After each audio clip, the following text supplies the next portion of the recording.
Praise the Lord.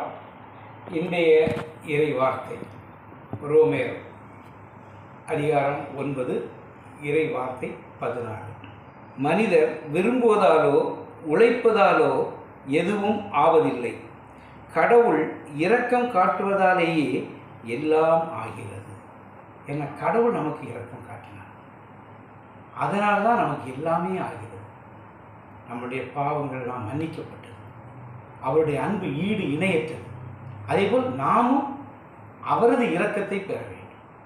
கண்ணை மூடினேன், உன்னை தேடினேன், என் மனதின் கோயிலிலே உன்முகம் கண்டேன், உன்முக அன்பில் உருகி போகிறேன், எந்த மனம் உன் நினைவை பாட கேட்கிறேன். உன்னை கண்ட பின் என்ன வேண்டுவேன், என்ன வேண்டுவேன், இயேசு தெய்வமே, உன்னை நான் பிரியா வரமாய் வருவாய், அருள் புரிவாய். கண்ணை மூடினேன், உன்னை தேடினேன், என் மனதின் கோயிலிலே உன்முகம் கண்டேன். என்னை நீயும் அன்பு செய்யும் அளவை தேடினேன், உந்தன் அன்பு முடிவில்லாது நீண்டு போவதே. மண்டியிட்டு எனது பாதம் கழுவி சொன்ன உன் அன்பின் பாடம் ஆழம் கண்டு கண்கள் கலங்குதே.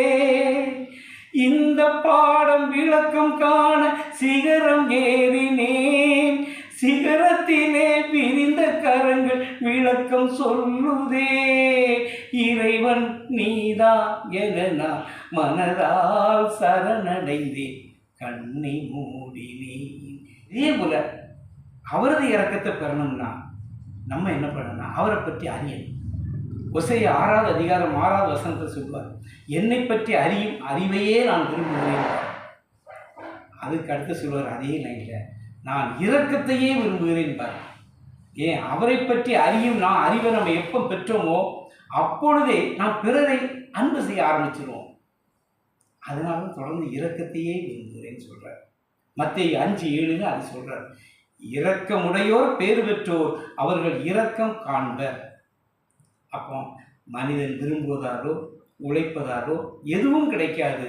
ஆண்டவரின் இரக்கத்தை பெறுவதால் மட்டுமே எல்லாம். நல்லிடையன் ஊழியங்கள் சிறக்க எனது வாழ்த்துக்கள். இறைவன் என்றென்றும் அருள் புரிவார்.